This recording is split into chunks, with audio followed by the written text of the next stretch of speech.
Dzień dobry, dzieci. It is the Flurza Experience, a show about Gwent, and so much more. I'm joined by the Punchki Prowler, Pavel Burza. Yes. Oh, wow. I know. That summarizes me perfectly. I love prowling for Punchki. Perfect. Did I spell it correctly on the script? That's the other question. Yes. Perfectly. Woo!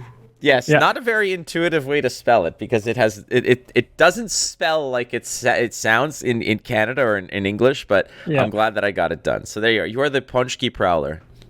Perfect. Hello, Flake. Hello, everyone listening. This is episode 9. Episode 9. Yeah, we made it. We're close. We're very close to those double digits. And Good. what I want to say is that when I was in high school, I had a very good friend of mine by the name of Luca, and Luca's father owned a few restaurants, like Italian restaurants. And I remember he was discussing. We were in an economics course, and he was talking that the teacher was talking about how most restaurants fail within the first year, but if you've crossed the 10-year mark, you're good forever, so to speak, like you're established. So we're almost there. We're almost at that 10 mark, Yeah. which is I think good. that applies also to other businesses. Like people say that, whenever you start a business, if you keep it afloat for 10 years, I think the first 10 years is when you're trying to make even on it, and then after the 10 years you can gradually actually go up. So yeah, after episode 10, it's only, we're going to get 1 million sponsors and we're going to be famous. Yes, that's the plan. I completely agree. I mean, the production people behind the show, like 983 Media and Gwentfinity and whatever, like they're doing a whole bunch of stuff. And like 983 does have sponsorship partnerships and etc. with other shows, and we're angling slowly to get something involved in here. Maybe maybe we get the coffee sponsorship, because I recently got a coffee sponsorship. Perfect. Maybe we throw in the coffee sponsorship onto this show. I think I'm going to talk to those people, and maybe we can get them as like the but there's always blue jeans, but yeah, there's always blue jeans. We always got that going for us. But yeah,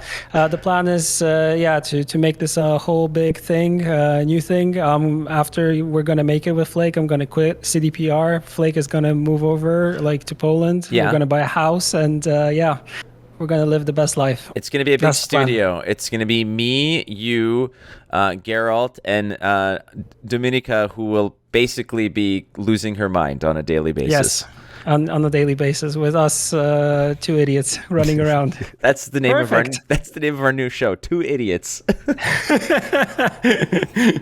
Perfect. I'm all for it. Yeah, I think we have good energy together, so of course it will. It's a matter of, it's going to be a success instantly. I'm not even worried about that. I'm not worried. I mean, let's be real. The thing is, we just need to get together to combine our energies. We're kind of like we're the Infinity Stones. Like if we combine, if we're together, then we are so much. We're like the Power Rangers. Yeah, that too. Summoning our Dagon-shaped Megazord. Yes. That's why Dagon is not here. I can totally imagine that. That's why Dagon hasn't appeared yet. Is because we haven't been together. So yeah, and we haven't summoned him. Yeah, we haven't been together for like 2 years, and when we do, that's when Dagon comes back. Exactly. Or we do the Dragon Ball fusion, like we go like this, and and then we become an ultimate version of the Flurza ultimate. Yeah. All right. So what do we got going on this week? So last week we talked about Batman. We were supposed to talk about balance, but we didn't have time for balance. So we're gonna talk about the scary B word, which is balance, of course. And we're going to take this on, and maybe we'll give some ideas when it comes to adjustments to the game. Although I don't feel like I'm super qualified, and I always say that. We're not. But, most of the people who give their opinions about balance aren't qualified and base it off their sole experience. So I think we're more than qualified based on just playing the game.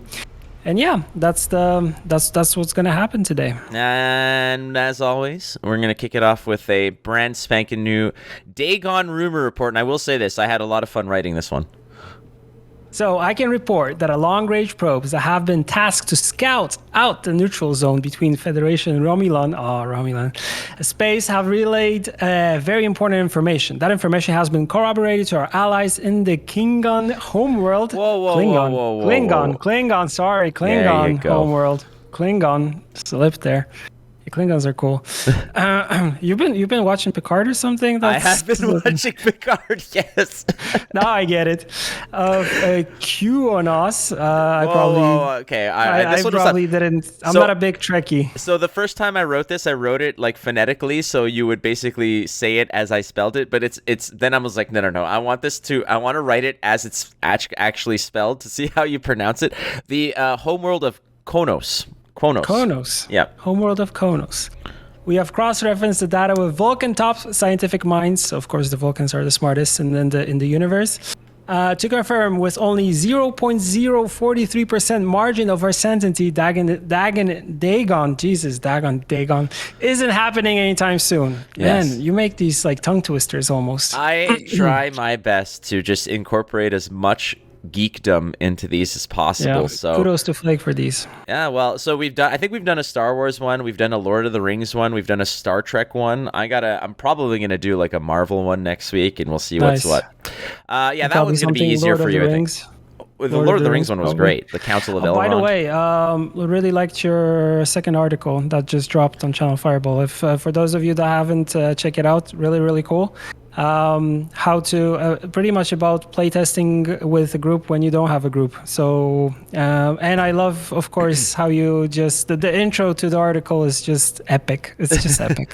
Well, thank you. So many references. It's just so good. It's like my casting, right? I like to inject a lot of my personality, so you know it's me. You know that like this is a Flake article because it basically kicks off with a reference to Star Wars and Lord of the Rings, right? So yep. That article basically, which is it's on Channel Fireball, and it's called How to Improve. I mean, the article specifically is for how to improve at Flesh and Blood without a testing team, because since there's no digital client, practice is very difficult to come by. So if you don't have people at your disposal to improve with, but a lot of the concepts that I write about in the article are very they're translatable to and relatable to Gwent and such too. So if you don't have people to practice with, obviously you can just queue games, but ultimately just some of the concepts in there are definitely worthwhile to check out. So I do appreciate you bringing that up. I think it's always something that in any card game will kind of come to your mind. Like you want to get better, but you also want to bounce off your ideas off of other people. Like that's why I even know like a lot of groups or Reddits or even Facebook groups that's focus specifically on an archetype that I'm interested in, and I see just people going there and kind of showing like, this is what I'm currently playing, what would you change? And it's always it's good to,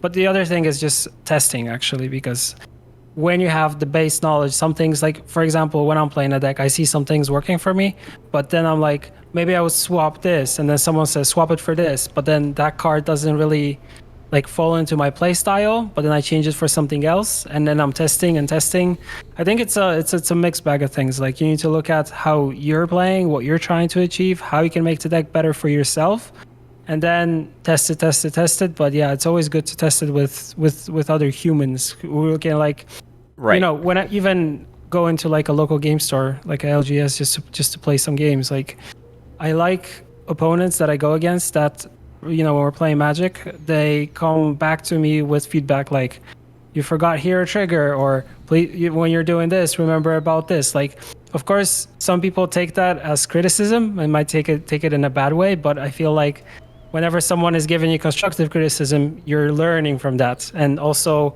I feel like whenever you're playing any match and you really want to perfect, let's say, a deck that you're playing or archetype that you're playing, always look back on that and think about, okay, maybe I would switch this, maybe I would switch that, maybe I shouldn't play this, my sequencing was off, maybe I should have played this before that.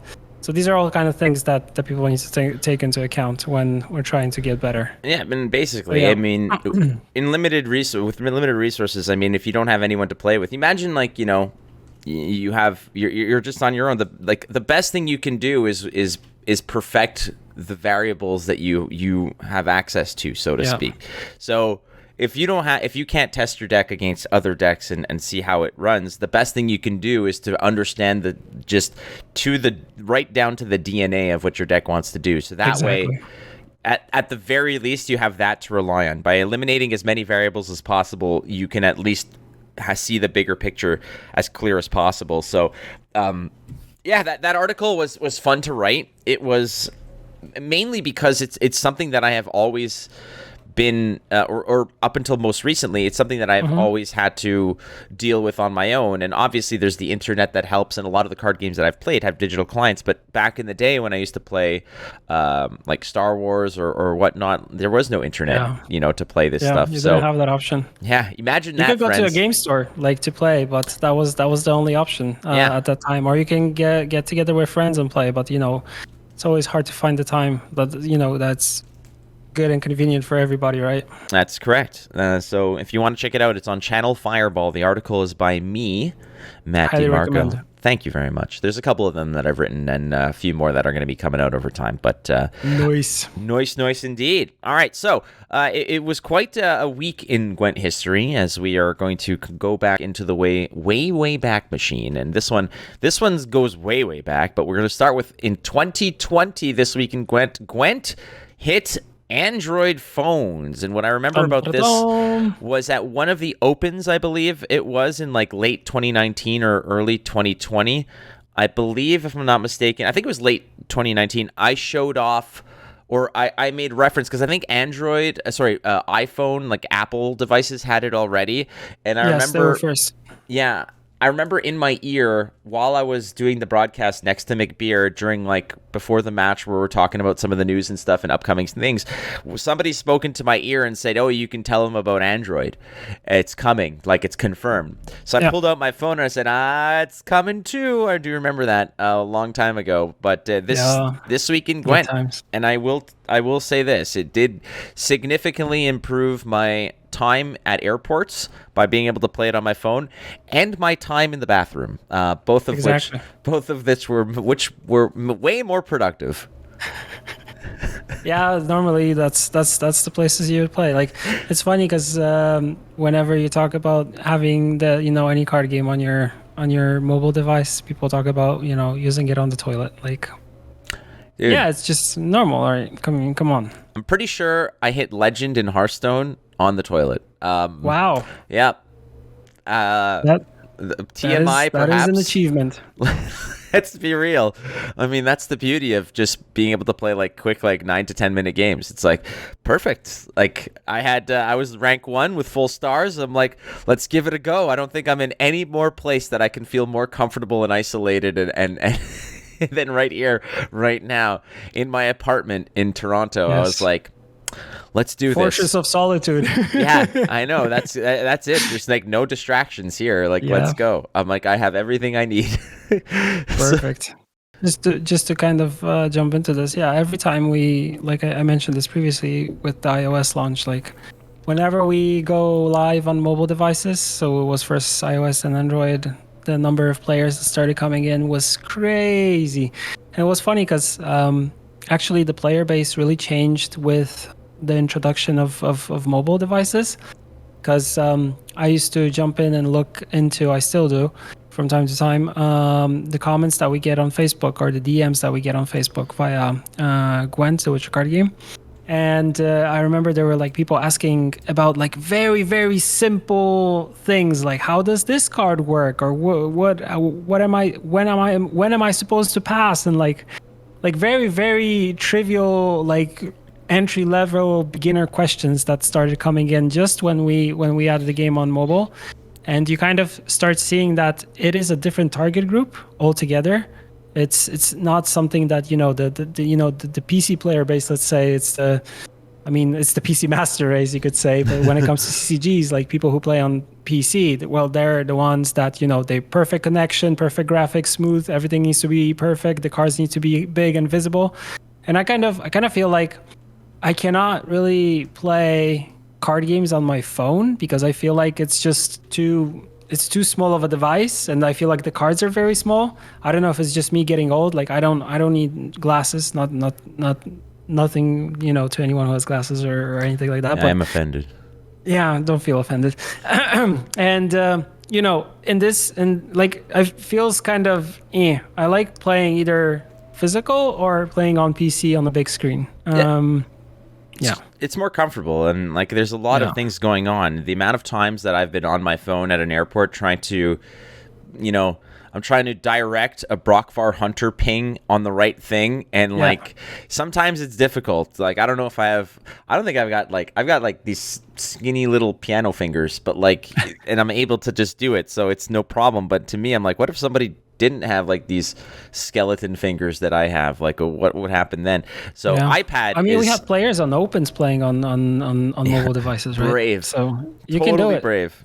Give my regards to their balls, because that is a brave move when the stakes are high. I have a lot of anxiety just being worried that I miss point on something and do the wrong thing.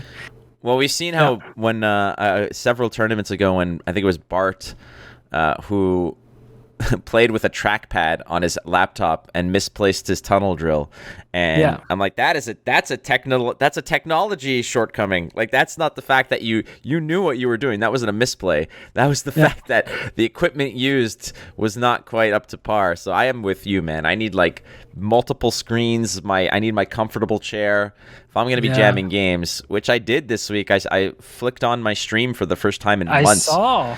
And you dropped in, and that was very kind of you. But of course, dude, always went in there and just pure dumpsterization.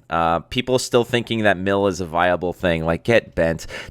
But you're playing with alumni. I mean, come on. Damn right I am. Absolutely I am. I need to get back to pro real quick. I took like 6 weeks off of the game, so jumping back in, I'm like, I decayed back down to like rank 3 or something. I'm like, I gotta get my my stuff together. I gotta get back. I'm rank 10 currently, so decay to rank 3.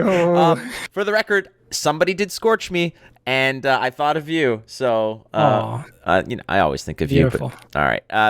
2017 was the quote-unquote positioning update, and what a lot of people don't understand is that there was a time back in Gwent where you could not decide where on a row the card can go. It just went to the furthest right spot of the game. So imagine that. Imagine not being able to place a unit where you want to place it. It was just front row, back row, middle row. That was all the decision you had. It would always default to the rightmost position. Being able to wedge a unit between two other units. So think of all the other abilities and really the latitude that gave the game in terms of design space, when you could just put a card wherever it was. Think about crew abilities. Think about adjacent, like boosting adjacents or things of that nature. Like Melusine abilities, etc. You were not able to do that back in the day. So this was a massive update that occurred in 2017. It came out as the positioning update, and that to me, blessing and a curse.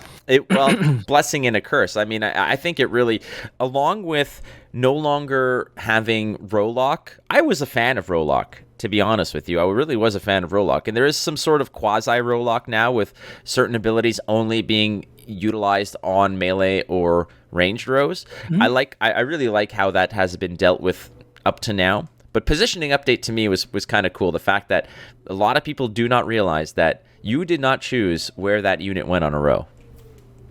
Yeah, that's how it was. And I also feel that it was, with that update, it was the beginning of what we have in Gwent now. Like, there, we were trying to limit you when it comes to like which row you can play a unit. But here, now we kind of have that in some way. Like, if you place a unit on a specific row, it does something. We also have now conditions that if you place a unit on this row, but you also have something else, you can place it on this one and the other one, and both things will trigger at the same time. Example, Teruviel, that I'm currently playing in the Waylay deck. Like, she has that double thing if you have one of the commandos, right? So it makes total sense. But this was like a very early beginning of what we wanted to do with it. And I remember like Ard being only playable on range at that time, and it made kind of sense. But then we also saw that there were some problems with that. Like, you pretty much were, if you were playing everything on one row, that row would get filled, and then you will have some cards that you want to play later, but you could not play them because there was no place for them. So also from the strategic kind of approach to the game, like, you could not leave all your best cards till the end, because you would be, you would get stuck sooner or later. So it was an interesting update. I think it was one that, it was kind of like a stepping stone from which we could go a little bit higher and make the abilities a little bit more better from that point on. But yeah, I remember there was like a lot of changes. I was like 4, 6, no, even more pages. Like I have the change log in front of me because Yeah. 8 pages of changes. So I mean, there was a lot of stuff going on. Well, Plus some fixes and stuff like that. And the here it is, everyone's favorite thing. The introduction of the taunt system was also part of this. So now you can go ahead and say things like, I don't know what some of the most nasty taunts were, but they're there, like... that was rather impressive. Congratulations down the line. Bingo. But I'm looking at this list. Every single faction has like a dozen to 2 dozen changes. Like, yeah. And general fixes. Like, this was a massive one. Like, this was basically, but again, I think at this time the game was still in like closed beta, if I'm not mistaken. Yeah. Closed or open beta. So lots going on. There was a lot going on at the time. Balance. True that. Balance, Pavel Burza. Now we want to make sure that you understand one or two things first, because if we're gonna dive into balance, because you guys continuously hound us with balance questions, given the fact that we tell you right out of the gate that we are not qualified to give you answers on this, because we're not part of the balance or design team. We're part of Pavel's part of the communication team. I'm some stray dog that he continues to let inside his house. That's basically my I think you know more about balance than I do, to be honest.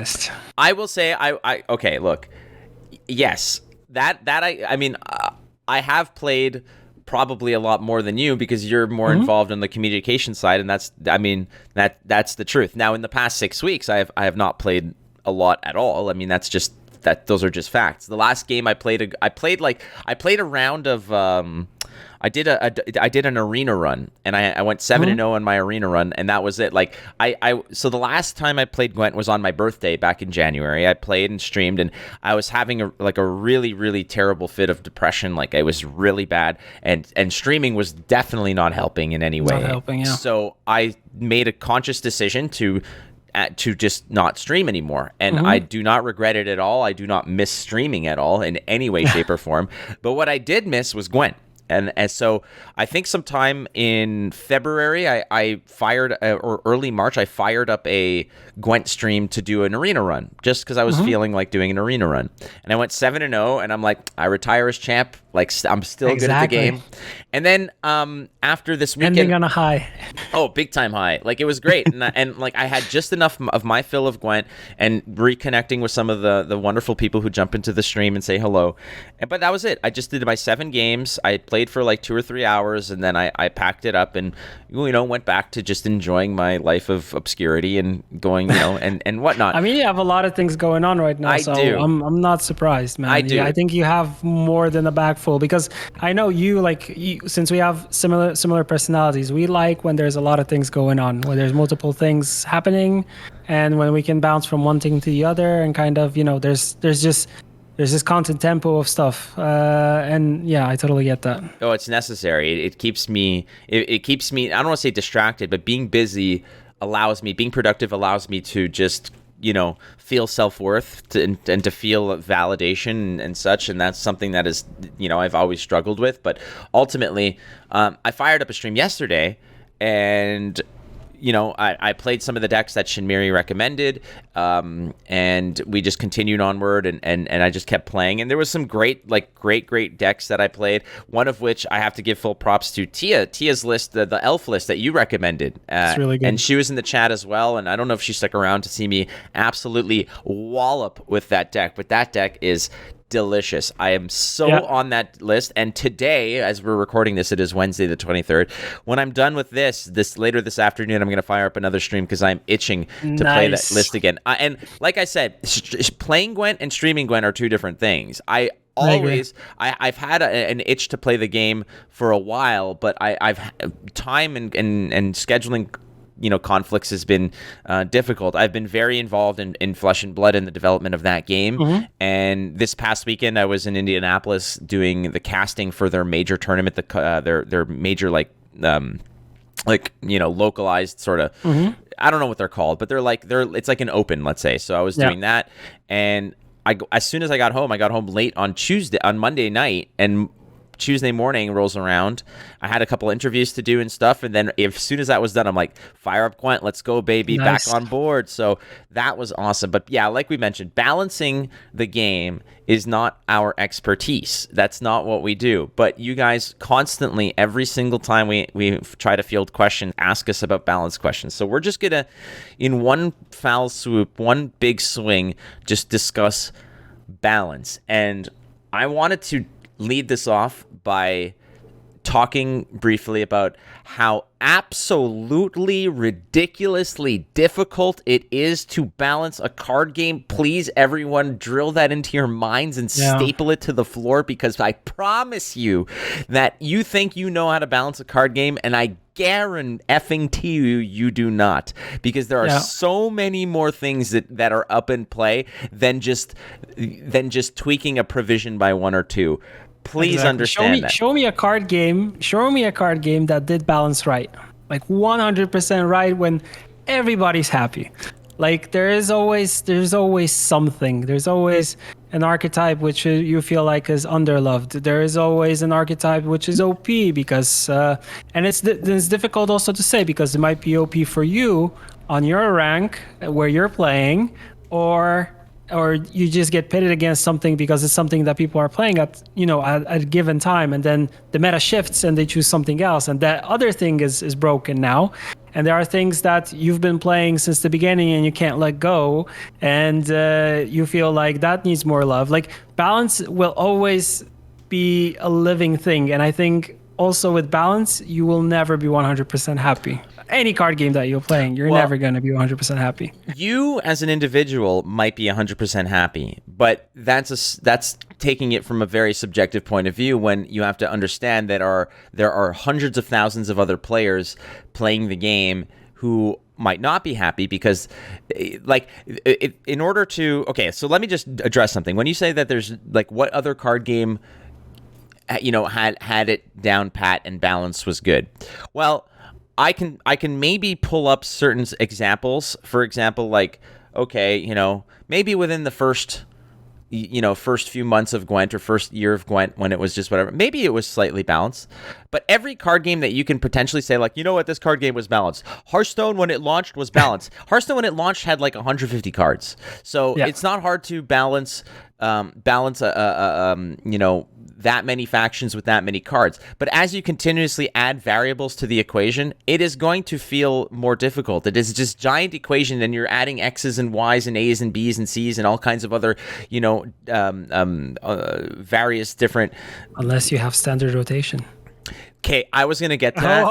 I was gonna get to that, but I want to save it, because that's part of the Q&A. And somebody asked a question on Reddit that got downvoted, and I am such a fiend for picking out the questions that get downvoted, because those are the best. Absolutely. By the way, the dude who asked the question about wheels or doors, and was in my chat yesterday, I think it was, and thanked me for answering the question about wheels and doors. And I said, dude, I got you. I got you, because if I get asked about premium we thrive tokens, on those. totally. You know what doesn't thrive on those? Arcuspore. But still. Oh. But I just said, I'm like, if we get asked questions about premium tokens, we get that question every day. Ask me about wheels and doors and stuff. So like that's what we want to get to. Okay, so the balance about this stuff is that as more variables get added to the equation, it's incredibly more difficult to make sure that each side are equal. And not only that, but how many, like the one thing that I always hear is like, when are we going to revive XYZ archetype? Why can't all archetypes be viable? Equal. Do you know how many archetypes there are? Like, let's just go down the list. Ooh. Like, and I'm not talking about just like the main ones, like faction wise. Like, they're like, well, do you want spies to be a viable? Do you want just in one faction? How about spies, assimilate, soldiers, like swarm tactics, things of, like mill, hyper thin. There's like a dozen archetypes in each individual faction. No. Do you honestly expect them all? Do you honestly expect like 40 different archetypes within the game to be viable? It would be a pipe dream, and I agree that that's something that every card game should strive for. But please understand that when you're talking about the viability of a faction. The viability of a faction typically has to be at the expense of another faction, as right, what people typically cry for is not balance necessarily, but they want their faction of choice to be good. But if their faction is good, it's because it's beating other archetypes. If their archetype is good, it's because it's beating other archetypes. And so what about the people who are getting their archetypes getting their ass kicked, and they're like, oh, so what? Mill can get good, but soldiers can't, or Wild Hunt can be good, but the trees can't, or tree ants can't, or Harmony can't. Yeah. Like, I get it. There's so much out there that can be explored, but you cannot have this influx of cards to pump up every single archetype to have them on an even keel. It is not possible. Yeah. It is not possible, just from the sheer thought process of, if we identify all the major archetypes that are out there, you're probably going to pull out about 25 to 30 of them. And if you want them all to be supported, that means you need to print probably 2 cards per archetype, and then that means that you're not fleshing out anything new, and you're not creating anything neutral. Exactly. I have to agree here with you. Like, if you look at how development kind of works, you either focus on, it's very hard to focus on 2 things: adding new content, and new content that will improve and develop existing archetypes, and you cannot do it in a way in which you like make all the archetypes on an even level. Like, for example, I cannot imagine us dropping a patch in which we're doing stuff for Harmony, we're doing stuff for Symbiosis, we're doing stuff for Traps, we're doing stuff for Dwarves, and we're enabling all the archetypes at once. That's totally not possible. Like, we were trying to do these things when we were introducing card drops in order to, introduce a new mechanic, but also try to address the ones that are already in the game and give them some new toys and tools to play with. But then that's why we kind of took it slower this year, saying that, okay, we need to stop a little bit, and we need to be coming back to existing archetypes and making them better by tweaking the cards which are already there, that have kind of fallen behind once we were introducing new stuff. Because, you will see cards that we have currently, and then a new card come in which has a similar ability but better. So of course you will choose that one if it's neutral, for sure, or if it's in the bounds of your faction, you will go for that one. But if not, you will, you always want. Also, the problem in Gwent is that you have your favorite characters there. So if you have a favorite character from the Witcher universe, you want the character to be good, and there are cards that are kind of falling behind, and you also want them to be, used a little bit more. So that's another aspect that kind of plays into this. But I feel like what you kind of said, like, you cannot have a update or balance, done in a way where everything is on an even level. Because if you look into this, like you mentioned an example from Nilfgaard, right? But think about having 6 other factions, and like having in all of them multiple archetypes in which you need to bring them to a certain level. That's very hard. It's also very hard to test based on if you have having the balance team that we have, which consists of a number of individuals, and plus a whole QA team for testing that. Like, that itself already, giving so many things at once for them to test and to play around with is super difficult. And like injecting, like the whole thing of injecting like new cards, and how 1 or 2 cards can change how you play a specific faction and what's going on within the faction and the balance within that, it like shifts totally. And I don't think many people like kind of think about the impact of these like changes. I also love, like, whenever we do balance, they're like, oh, they just took 1 provision and gave 1 power. That's nothing. That's a lot. That's a lot. That especially is a lot. If your deck building consists of provision costs, and if your leader ability enables you to add more provision, that makes you think about how you build the deck, and you build the deck totally differently. And it's a lot of things. Same goes with power, with damage. It's all it's all one big bag of multiple things that are happening at once, and you can't just say do this and it will work, because if you do this, something else might fall short. But if you do this, this might be totally OP, and the other stuff might be not usable. So there's so many variables here. Well, let's think about it this way.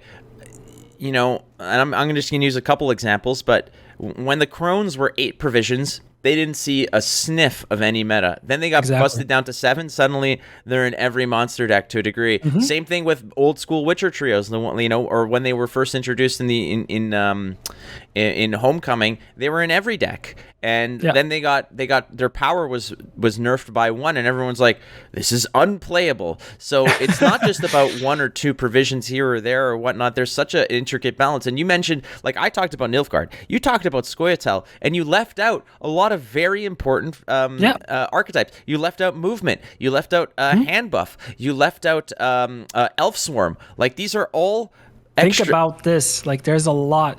Of course, there's easily 5 very prominent archetypes per faction, plus about 3 to 4 fringe ones.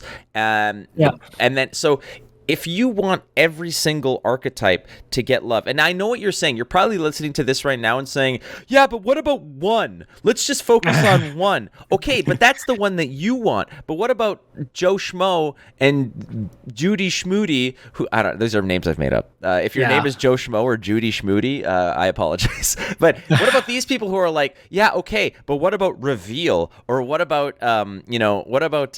like more hyper thin or more this? Or how about more soldier support? Like, everybody wants their own little pet project to get support, and I agree, because I've been dying for plants for 4.5 years now.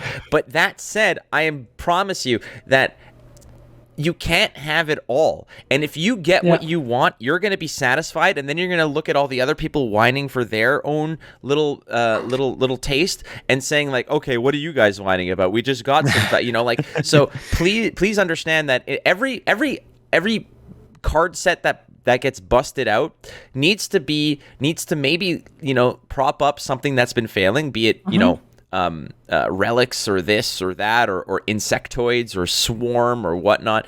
Everything's going to get a little bit of a kick in the pants, or rather, something's going to get a little bit more spotlight than the other factions.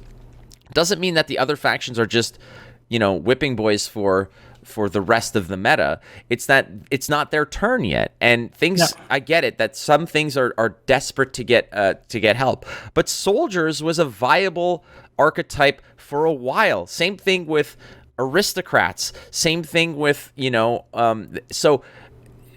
Keep in mind that your view of the meta might be a little bit more microscopic than the grander scheme of things, because you may not have been there 2 years ago when those archetypes like soldiers and soldier swarm was leading the charge and leading the pack. So you were not there for that, and now other things exist. Movement, for example, was pretty good, and then traps became more viable, and this became, and that, and whatever. And relics were kind of laughable for a while because it was all about swarm, and frost was in and out, and Keltulis and control. So balance is a delicate thing, but you cannot just go in there and just supercharge one expansion by giving everything something new, because keep in mind, if everything gets something, nothing changes. If everything gets something good, then it's going to be the same thing, because that reveal archetype that you've been dying for help with suddenly got a few tools, but so did relics, or so did Firesworn or this or that. So it's a delicate, it's so delicate and it's so fragile that plus I think it's fun. Like, I think it's fun. Sorry to cut you off, but I feel it's fun if you're changing something. Like, we're doing balance on a monthly basis, and with each one we're trying to go back to things and make them better. Like with this one, we looked at White Frost, so that got some changes. So the Frost archetype for monsters saw a lot more play, especially on lower ranks, and we saw that. We made changes to Waylay and the Elven Swarm. Like, we've seen like a huge rise in that deck, and that deck is being played a lot right now. I was talking to the balance team last week on Friday, and they even said they're looking closely to it because the play rates currently on Waylay decks is just too good, and too, like, it's something that they have on the radar. It's like rewind, which I told them to look away, nothing to see here. So that's the droids you're looking for. I just picked up this deck, so let's just like chill for about a week or so before we But we also looked at Firesworn and stuff like that. So we're enabling these archetypes and giving them a chance to come back. And I feel like it's good for a player to have this variety on a monthly basis change a little bit. Of course, there are decks which are still being played, like the Alumni deck that you're playing. There are people still playing Lock. There are still people playing Mill. There are still people playing Clog and stuff like that. But, and those are decks that perform to some degree, of course. But then looking at the new toys and the new stuff that we bring to the game, like, it gives you something new to do on a monthly basis, and I feel like that breathes already and a little bit of fresh air and energy to the game, because it's changing, it's ever changing, monthly changing, and you don't have to be stuck playing the same thing over and over. And I know it's hard because you might have a favorite deck, and then 1 month is great, the other month it's worse because it gets some nerfs or some changes happen to it, or another deck becomes more prominent, which is like a direct counter to it. Like, I totally get that. I have the same thing when I'm playing elves. Maybe I'm not playing on a super high rank, but still, like, there are decks which I know that when I'm going against them, that they can counter me so hard that I can't, if they stop my pretty much spam fiesta from going online, then I'm out, and that's that's bound to happen. This is a card game. A card game is I feel like it's a living entity that has its own meta, which is going to be changing. Either it's on a monthly basis. We also see things change within the month itself. Like, let's say there is really an oppressive deck or archetype which is dominant within the meta. You will instantly see players like reach to cards which they normally would not play, just to have hard counters for what is causing the biggest trouble at that time. And that's kind of the beauty of the card games, because you're able to create something to go against the tide. Or people create meme decks, people create maybe not competitive decks but fun decks to play, and they're creating their own kind of meta, and they're having their own fun with the game. So I don't think we should be always, when it comes to card games, we should not be stuck like 100% we're only playing this, because it will change. Like, I've run numerous times into situations where I had my beloved favorite decks in Magic. 1 month passed, card got banned, whole deck flew away almost, right? And it was gone. Like, it was the most, of course it was the best thing, but you start thinking about it, this deck was super oppressive and nothing could go against it, and it was just super dominant. That's why it's gone, and it makes sense, right? So there's a lot of things that needs to be taken into consideration here. I completely agree. Now, this is not to say that archetypes and balance should not be priority one. I honestly believe that balance should always be priority one.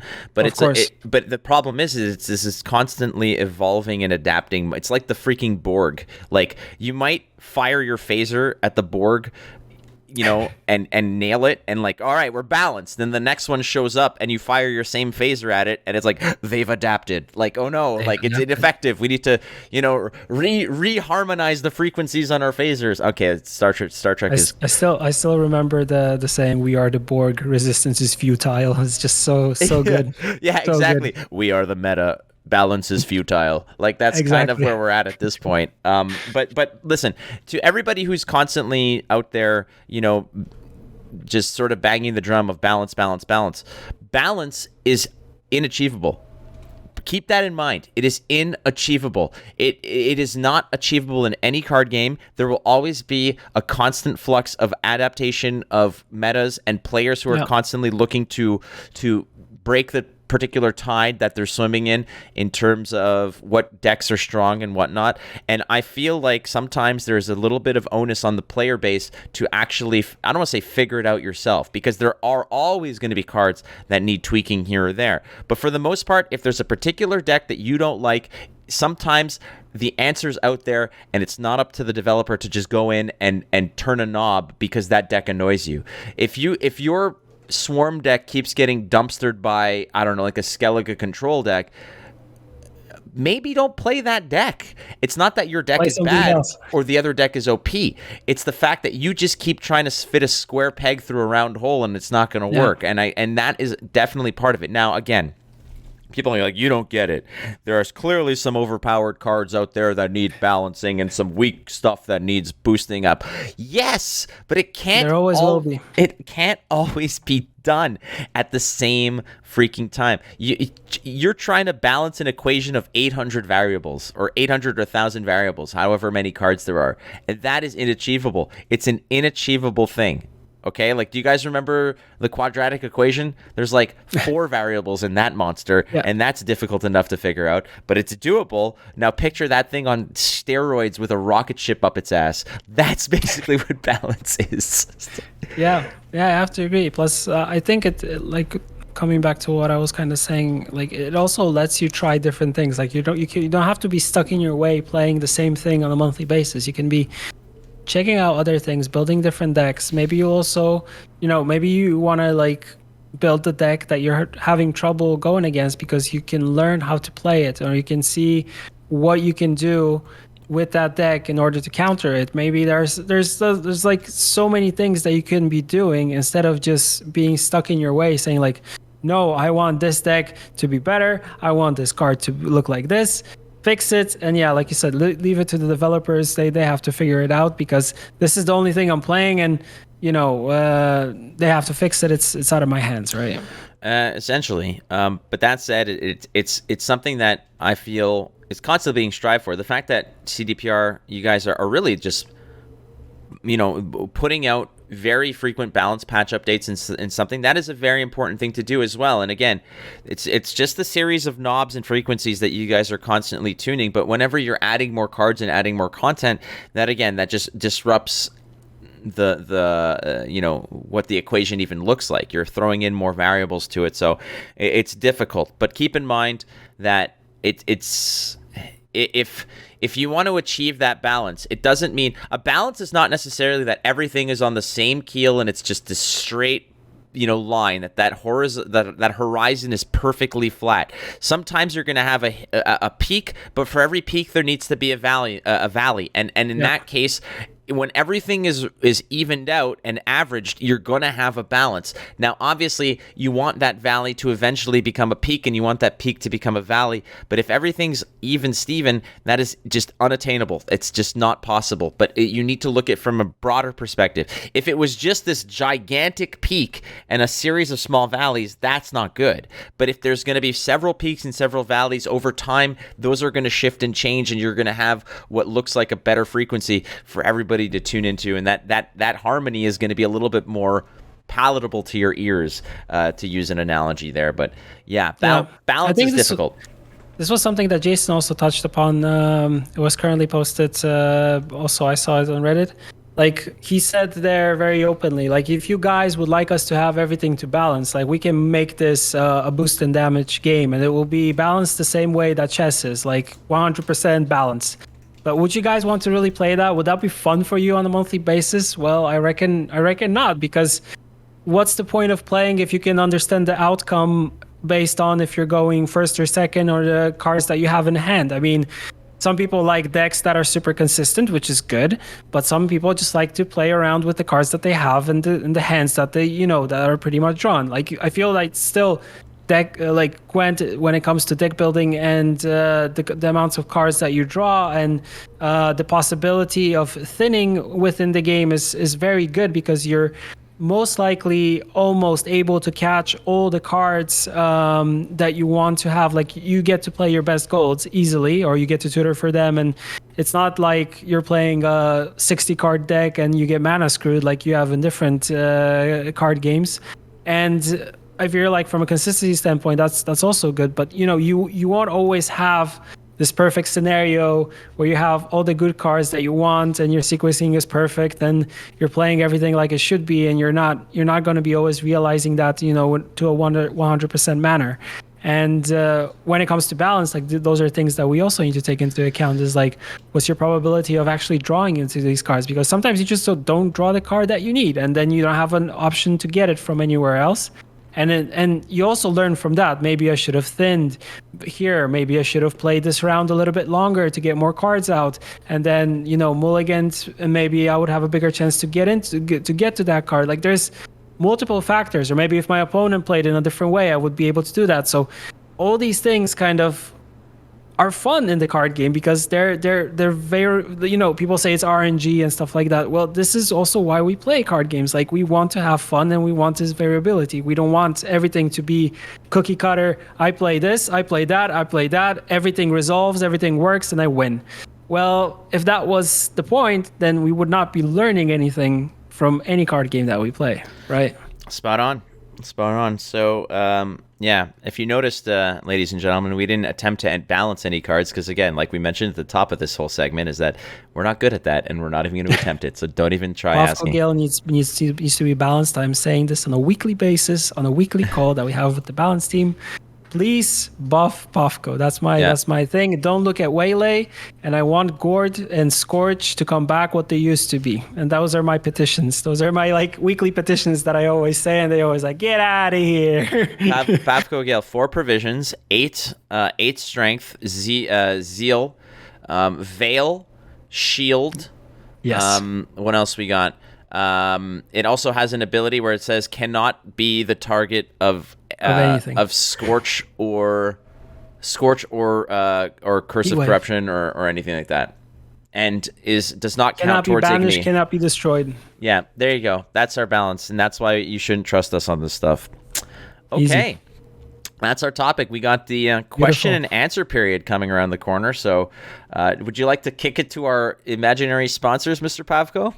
Of course, throwing it over to Blue Jeans in Gdańsk. So Blue Jeans offer code Flurza15 still stands. Yeah, we made it up. But if you ever go to Gdańsk and you go check out Blue Jeans Bar, authentic American cuisine. Say that, Mateusz from Canada sent you over. That's exactly what I was going to say. All right, friends. We'll be right back with the question and answer mailbag. Don't go too far.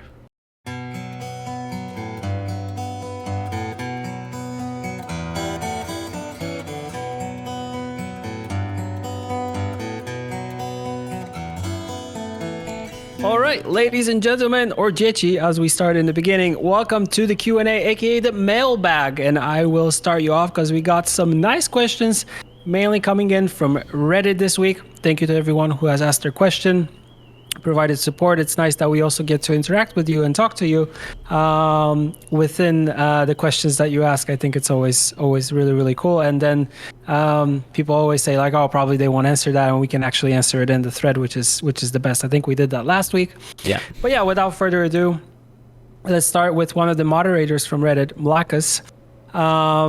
And the question is about an amount, because we had the big announcement, which we didn't cover. I think we should make probably a separate episode about that. What are our predictions for the next Witcher game? That's a good idea. I would love to get Slama on. That would be a really cool thing. Maybe we can go ahead. I don't think he'll spill any beans because everything's very hush hush right now. He might be he might big time us. He might be he's a big deal right now, right? Might be just who the hell is this guy? I'd be like, hey, it's Burza and Flake. Like, who? Like, pardon me? That might happen. Who knows? No, we're still tight and good with Jason. Like, we still talk from time to time, so everything is good. If we need Jason on, Jason will probably, he'll cut us in line from all the big, IGN, GameSpots and all those. He'll just make place for Flurza podcast. Like, we have high priority here. I love him. Yeah.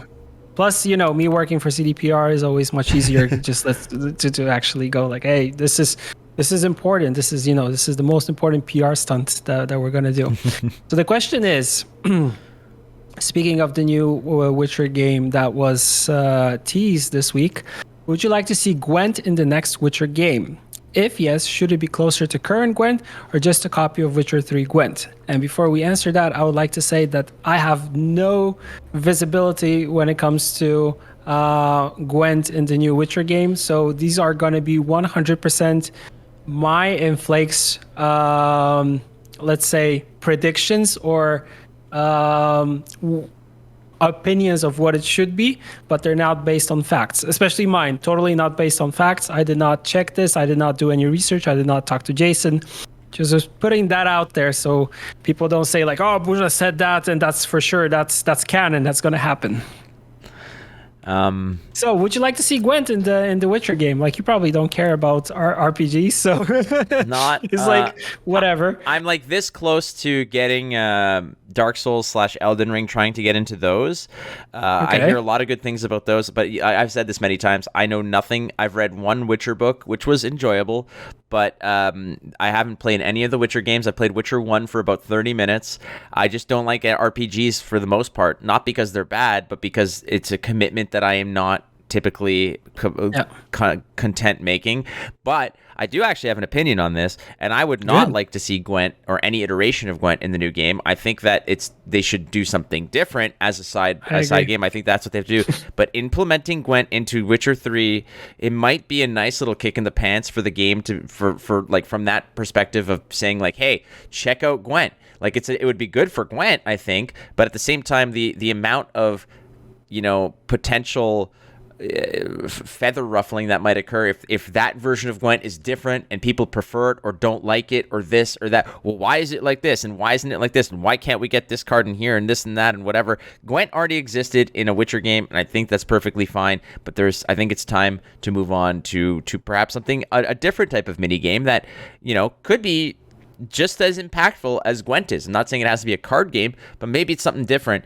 And I think that rehashing that kind of stuff, it never works out. It's like the sequel's never better than the original, usually, for the most part, other than like the Terminator or like Empire Strikes Back or whatever. But ultimately, I think Empire is so good. It is so good. But I think it's time to sort of just move along. I'm happy that with each episode we agree more on stuff together perfectly. Like soon we will probably also agree like what's our stance on standard rotation. Like I think we will get to a point where we're like the Borg, we're as one. Yeah. So hive mind. I think we're the hive mind. Yeah, I have to agree. Like whatever we ever do now with Gwent, we're always compared to Gwent in The Witcher 3, and I still see people saying like, oh, that game was far much better than the new CCG multiplayer thing that they're doing. But they're like two different games. They're two different games. You cannot compare them.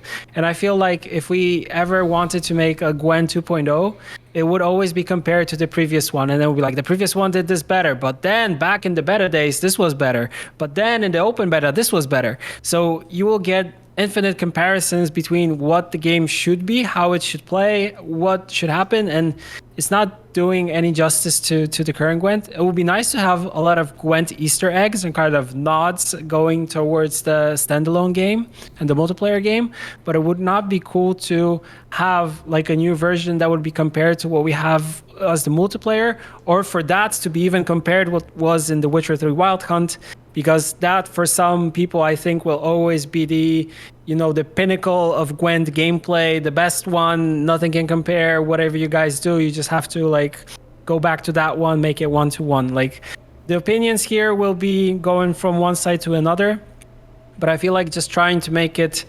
something similar or something different, I don't think it's doing any good for anyone else. I like, of course, any type of like additional games which are added within a game, especially in an RPG that you can do for fun.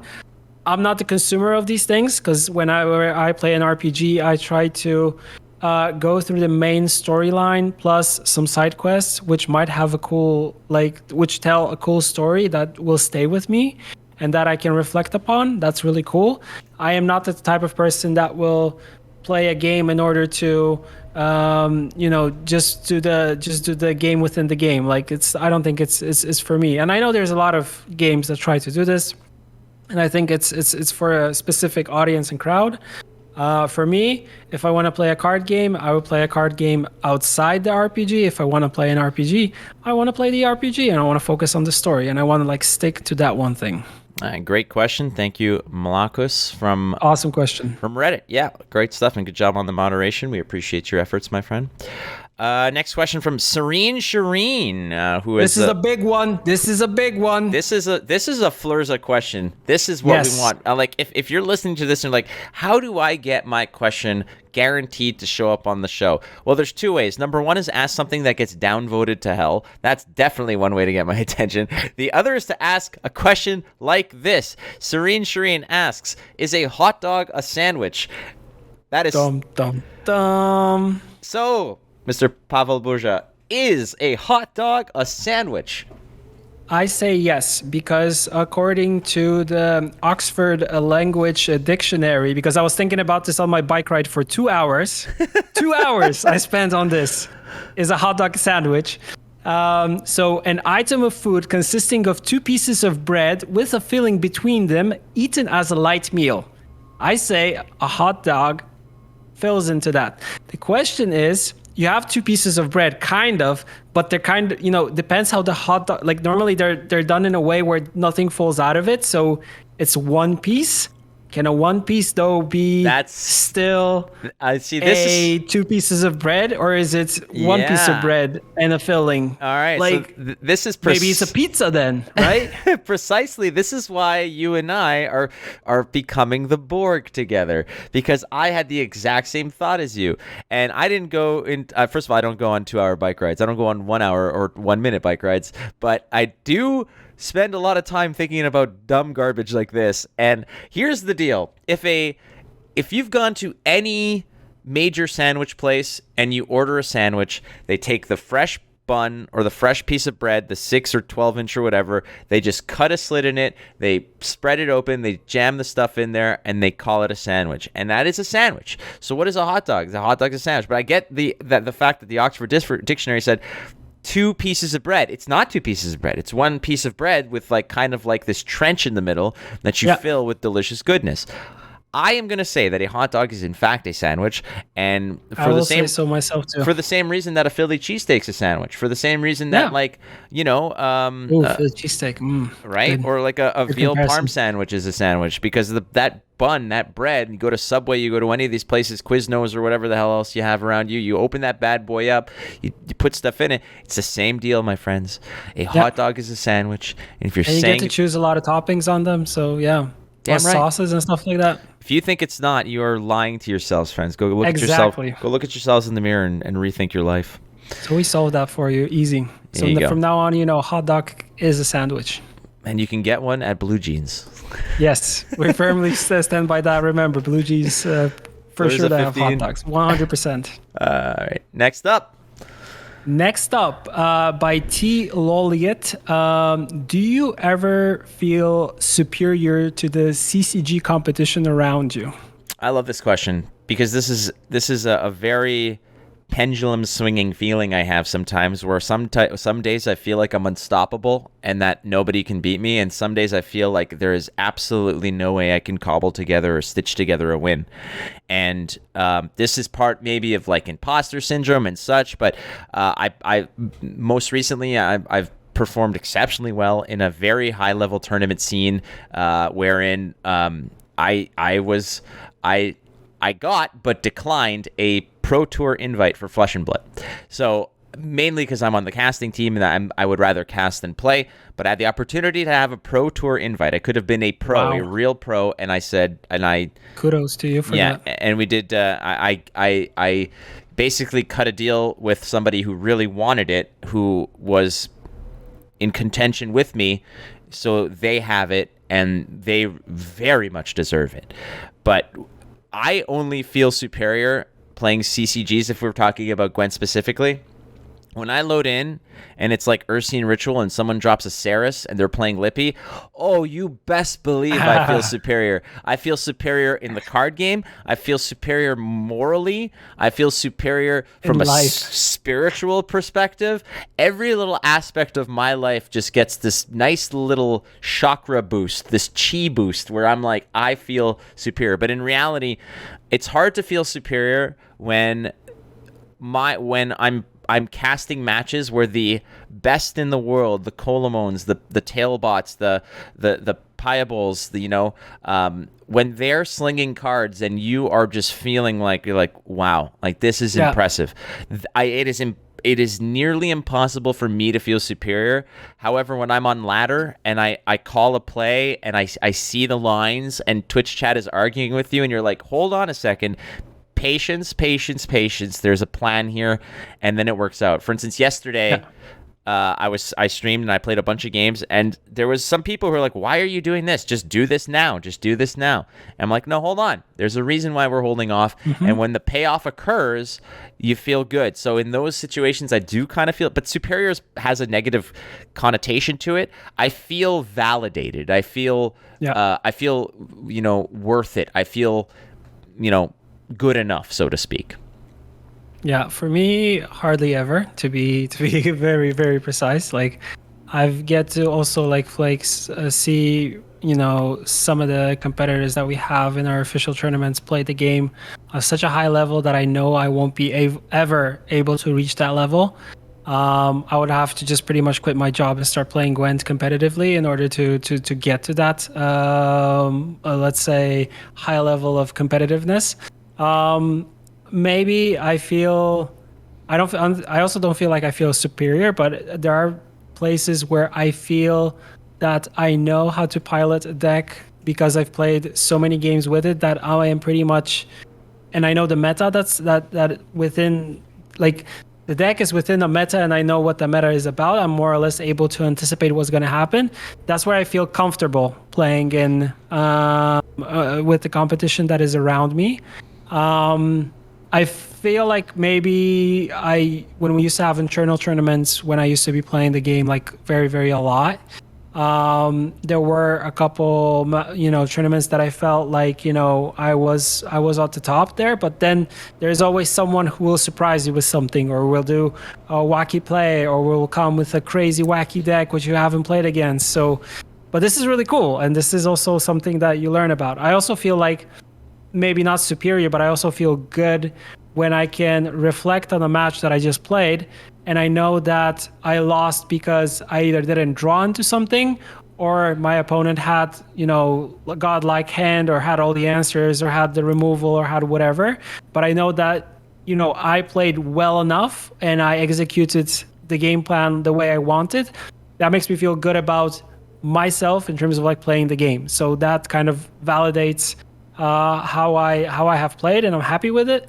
But it's never like 100% that, I feel like, I'm superior here, coming in to destroy everybody. I don't think I have that.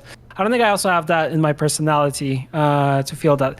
I get competitive, but now I kind of get more competitive also when I'm riding a bike. Like, I know, like I know that I can drop someone, for example, or I know that, and then I'm also surprised if someone can drop me. But then, this competitive nature from it is fun, and it's good to test yourself, but I feel like you never should feel like you're 100 superior. I think it's good to be humble in this sense, because there's always something that can surprise you. There's also something that can always change. Sometimes you just might get terrible draws, and then you might, not execute the way you want to, and that should not make you feel, if you're superior or not, but it should just make you feel good about the plays that you made. Like Tailbot can feel like he's superior, and this weekend in Indianapolis, as I was calling that major tournament, we interviewed the winner afterwards, and he was the first person to win 2 of these major huge events. And the person interviewing him, an amazing card game caster by the name of Brian Gottlieb, asks this competitor by the name of Michael Hamilton, and says, "All right, last question: who is the greatest, or who is currently the best player at Flesh and Blood in the world?" And he kind of and this guy was incredibly humble. He was always humble, very hardworking, very focused. Didn't crave spotlight. That's not his jam. But he kind of just looks and he says, "Well, who else has won 2 of these?" And it was like, yeah, like that's that, attaboy. Like, that's what I like to see. Creating. I mean, if you're on the broadcast team, this is what you're looking for. You're looking for personality, and you're looking for people who are who are comfortable enough to say like, well, I've won 2 of these, so who do you think, right? It's nice, and it gives some more personality to that player. So all the kudos to him for saying that. Damn right. All right, next one coming from Hoonlord, I believe, on Reddit. Now, this is a second wave of questions, because the first wave of questions was basically your laundry list of standard procedure, which was balance, premium tokens. Golden Necker project, and that kind of stuff. So I did answer all those questions on there. And he did follow up kindly with some more, so we'll pick out a couple here real quick because we only have about 10 more minutes. But we're going to go with, according to this, he asks, should there be more cards which will give rupture status? My opinion on this is that rupture status, I think, is something that should not be overplayed. I like immunity, but I do believe that there should be another card, perhaps, that can dish out rupture status. I think that significantly, that is a very underlooked element in the card game. It's another status effect that's really limited to one piece, but I love this status because it can be exceptionally detrimental, but it gives a player an opportunity to work around it. And I think that there should be more, but it should not be like, oh, this is the rupture card drop. This is the rupture expansion. Yeah, totally not. I don't know. I don't think we could, build like a full archetype around this, and I think that would be good in any sense. So no, but I think a tool or two wouldn't hurt, right? Yeah. Also asking real quick here, will there be new hero abilities or adjustments to existing ones? This is always, I think that the adjustments to existing ones, you could probably hang your hat on the fact that that's always going to happen. That balance will always happen for sure. But new hero abilities is a fascinating one. And the reason why I think that this might not be, I don't know. I don't know if you know, Pavel, but if you introduce a new hero ability, you need to introduce 6 new hero abilities because you need to have a new one for all the factions. It needs to be fair in that regard. But I believe that it could be something perhaps that, in the major, if there was a major sort of release next year for the game, I think that introducing a new leader ability for all of them could be fascinating. Would be nice. But this owes back to the fact that it does throw 6 enormous curveballs into the balance equation. Yeah, fully agree here. Like if we wanted to do one that wouldn't make sense, it would be nice to do new leader abilities for all of the factions and all of them introducing something fun and cool, and then it would make sense. But when it comes to also adjusting, like these are things that we've been doing on a monthly basis, like when it comes to like the ability itself, like the amount of counters you have, or the way that it changes the provision of your deck. I think that's something that is constantly happening and that will be happening, especially that there are some, I kind of agree, there are some that kind of have fallen behind, and they can get some love, and they can either get some love with either new tools being introduced, like in April we're going to have a card drop. We're also going to be showcasing most of these cards through, like all of these cards, through the upcoming Gwent Open, which is just a week away. And like that's also probably going to enable some things that are currently in the game and maybe enable some leaders. So I would just keep my eyes open because for sure things will happen. But yeah, when it comes to introducing new leader abilities, like Flake said, we'd have to do 6 at once ideally. And all of them would have to kind of play around with each other, get pitted against each other, counter each other. But still, I feel like even if we did that, they would, like you said, it would change a lot of how the game is currently being played. All right. The next question is one I think that we would actually, I would be down if you are, Pavel, to do a whole episode on. Like, yeah, this is a topic for a full episode. All right. So this question was asked by Zayad Neo, asking, can you please comment on the latest decline in Twitch streamers and the usual streamers branching out or leaving completely? This is a conversation that I can easily dump 20 minutes of conversation on, and I know that you can too. So I think that this will be the focal point of next. So we're not dodging this question by any means. It's a sensitive topic. We'll just get back to it and give it like full-on exposure, because it is a topic that we can talk about for a long time, and it's also, I think, a topic that I feel like we can have a lot of input based on the fact that we've been with Gwent for such a long time, that we've seen people come and go, and we can totally address this in a separate episode and kind of say like what motivates content creators in order to go into maybe variety streaming or change the title which they're currently playing, and the numerous things that kind of go into the decision making moving forward. So yeah, it's a good question, but I feel like it deserves a bigger spotlight here. When it comes down to it, I think in terms of OGs who are still streaming, who were there and streaming the game in closed beta, I mean, I guess I'm an OG. Am I a streamer still? Maybe. I mean, I still stream on occasion, but I mean, streaming never worked out for me. I mean, I've been streaming Gwent for 4 years, 5 years, and I've never really, it's never really taken, like, it's taken off for me in the regard that it has given me enough, or it's given me a nice opportunity to expand my passions for broadcasting into other fields like casting and et cetera. But streaming for me, like, the one thing, and we'll dive into this in the episode, but I need to let people know that streaming, even if you have 1,000 viewers, you're not paying the bills. You're absolutely not. So get that out of your minds. Streaming, being a successful streamer is like being a successful athlete. There are millions of athletes out in the world, but only the smallest percentile who are getting rich off of it. So that is something that people need to get into their minds as well, is that these streamers that you see with 1,000 viewers, they're not. It's not a. They're not making millions. No, they're not. They're not. They're maybe barely scraping by in terms of paying the bills off of something like that. But that means that they're streaming for 8 to 9 hours a day, and that isn't healthy sometimes. So we'll get into that. All right, last one, Pavel Burza. What are your thoughts on card sets banned game modes? How am I supposed to understand this one? By Ego Motive. All right, so this question is essentially, what are your thoughts on card sets banned game modes? That means that if there's a game mode or a format where certain sets are not legal. Sound familiar, Pavel? Yes. Yes. And the downvote on this is what really, that's what got me. So all of you people out there who are downvoting these types of questions, that's the dog whistle that's the dog whistle that gets my attention for sure. That's the scent I pick up. So Ego Motive asking this, what are my thoughts on it? Well, we did a whole episode on it, and I got absolutely torn to shreds by the community. Again, for the record, I know that some people were tossing some arguments at me.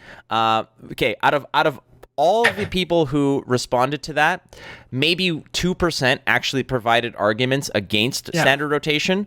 The other just were like, you're wrong. You're wrong, yeah. And to which I say, okay, yeah, erase. Not, you're insignificant, don't care. Like, that's not an argument. That's just being stubborn. But for the people who did provide arguments, the arguments, though well thought out and good, still were not convincing to me. And so I will stand pat here that my thoughts, what are my thoughts on a card sets banned game mode? Bring it on. Bring it on tomorrow. Please bring it on tomorrow. Bring on a standard format. Bring on a wild, more legacy, all-expanding format. Bring on more limited formats. Bring on more formats. So card sets banned is just another way of saying some sort of standard format or standard rotation. I know people are going to be like, you're wrong and you're stupid and you're this and you're that. Yeah, no problem. I went to high school. I got called names all the time. Water off my back. Don't care. Move along. I'm standing by that. But that's my thoughts on that. I'm not a big fan. Not a big fan because I feel like it limits you. It limits you and the cards that you can play. I do not like when card games do this, that some cards are banned in a given format because they're too good or they make the full format broken. I feel like it's like going into banning cards and going into like limiting the cards that you can play in a given mode is just doesn't make sense. Plus, if you add more game modes, that means you need to balance everything separately for those game modes. Like you play draft differently, you play differently on ladder, and then you have also the seasonal modes, which we have in Gwent, and those are all played in a totally different way. So they themselves kind of need to be thought out when it comes to balance itself.